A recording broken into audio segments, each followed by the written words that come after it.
Have you ever shitted on yourself? I do it all the time. I shit on my partner. I shit on people in public. You shouldn't have done that. They shouldn't have done that. Don't you think you should? It should be this way. I should have done this differently. I should be more on top of things. I should be farther along than I am. I should know this already. The great should. Shitting on yourself. Once we realize this very important aspect about the word should, I hope that we can remove it from our use. Remove it from the circulation in our mind.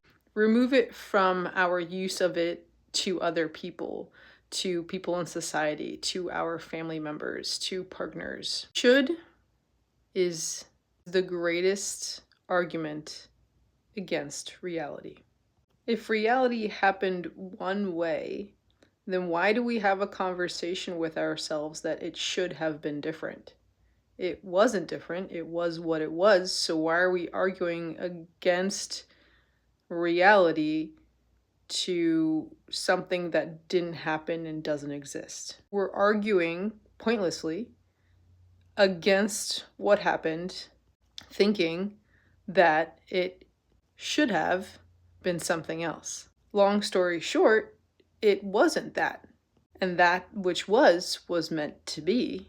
So why are we caught up on some thought that it could have been different?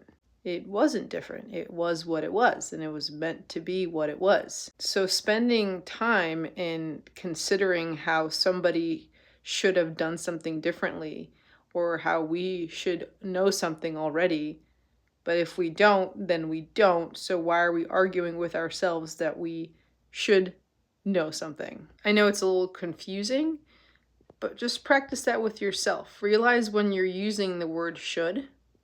Realize how much energy you're putting into something that isn't reality, that won't be reality because the moment had already passed. And when it comes to yourself, you could replace the word should with I can. I can gives us so much more power. For example, I can know this better. What can I do to know this better? I can do this differently. What could I do to do this differently next time? Because we can ultimately only control ourselves and practice controlling what's going on in here. We have no right to control other people and what they do or don't do. So wasting any time on what somebody else should have done is a complete waste of our energy. And we could use that energy on ourselves instead. And anytime you think of the word should, it usually puts you in a shitty mood. So stop shitting on yourself and stop shitting on your loved ones, okay? Wishing you peace and love and happy vibrations.